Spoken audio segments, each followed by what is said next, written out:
All right, our final practice for lesson 5. All right, factor completely. It's a 2-term, not a 3-term, not a 4-term. It's a 2-term. 2 terms should spring to mind that we're looking for perfect squares with a minus in the middle. So we can go right to the answer. The root of the first, the root of the last, and then the minus in the middle would mean they're what? Opposite signs.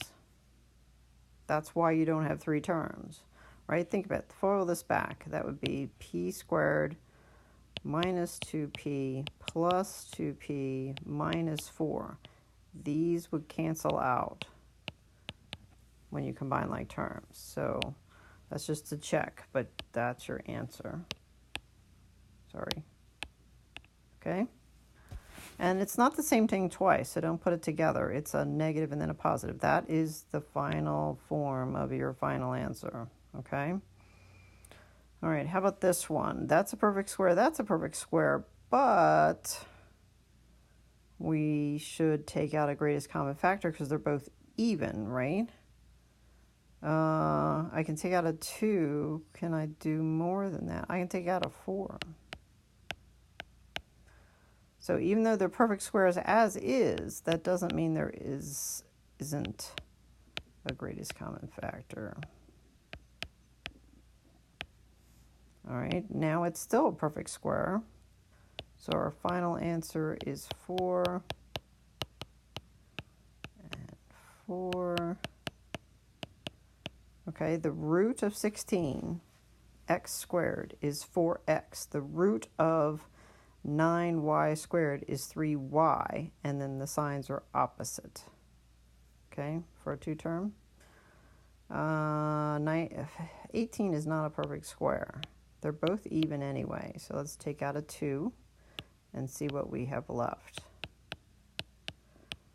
That was definitely the greatest common factor because there's nothing in common right now.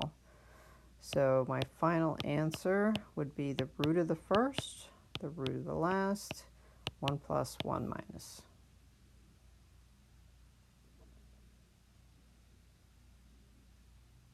Oh, what'd I do? 2 into 18 is a 9. Sorry. So that's a 3. Let's see if I can fix this. My apologies again, going a little too fast. 3x. Okay. Good thing I have something right on the key. All right. Perfect square, no GCF, 3-term. I can still guess that. So since this is a perfect square, let's try 5w, 3, and then plus gives me a plus, so 5w plus 3 squared. Oops, that's a 2. Still doesn't look like a 2. 2. All right. Last one. No GCF. Proper order for a 2-variable term problem. Perfect squares and perfect squares on each end. So 2w, 5x, negative here means 2 negatives there. Final answer, I believe that's correct.